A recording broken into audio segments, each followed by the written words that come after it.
నువ్వు ఆలోచిస్తే మనుషుల గురించో, శత్రువుల గురించో, సమస్యల గురించో కాదు. నువ్వు ఆలోచిస్తే ఆయన గురించి ఆలోచించాలి. నువ్వు భయపడితే ఆయనకు భయపడాలి. ఇక మిగిలిన ఆయన చూసుకుంటాడు.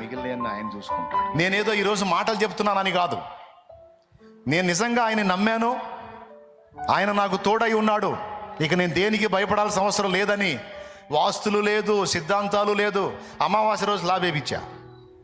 మొన్న ఇల్లు కట్టంటే అమావాస్య రోజు స్లాబ్ వేయించా. ఎవడని వేపిస్తారా చెప్పు? మరి దమ్ముంటే చెయ్యి. వేరే కుటుంబాలకు చెందిన వ్యక్తులు చనిపోతే నా ఇంటి ముందు పెట్టుకొని సమాధి కార్యక్రమం చేశా. చాలా మందిని నా ఇంటి ముందు, ఇతరులను తీసుకొచ్చి నా ఇంటి ముందు పెట్టుకొని సమాధి కార్యక్రమం చేశా. తెస్తావా మరి నీది కాని వ్యక్తిని నీ ఇంటి ముందు పెట్టుకుంటావా? దమ్ముందా? ఈశాన్యం మోస్తావా? దమ్ముందా? దడా పోతానేమో అని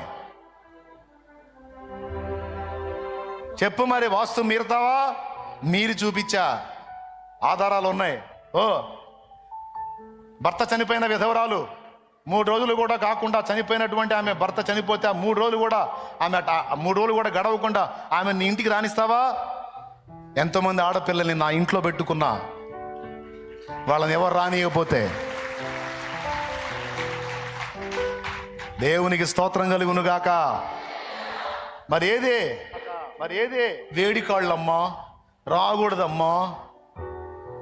సొంత కుటుంబ సభ్యులు పుట్టింటోళ్లే రానివరే. దేవుని కృపను బట్టి నా ఇంట్లో పెట్టుకున్నా, నా ఆడపిల్లలో ఒక ఆడపిల్లవ తల్లి ఉండని. ఏం కాలేదే. దాదాపు 18 సంవత్సరాలుగా ఈ పని చేస్తా ఉన్నా. నా తండ్రి నన్ను ఆశీర్వదించాడు కానీ శాపానికి అప్పచెప్పలేదే.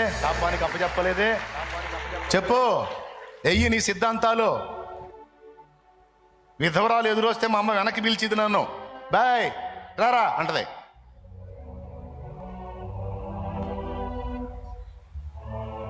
ఏంది మా అంటే, పెన్ను ఉంటుంది నా దగ్గర, పెన్ను మర్చిపోయావదా అంటది. ఎందుకంటే ఆమె ఎదురొస్తుంది, పోతే ఏమన్నా అయిద్దేమో నాకని.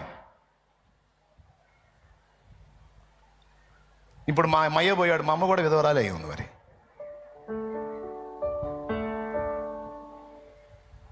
చెబుతున్నా, తర్వాత తెలుసుకొని మారిందిలేండి.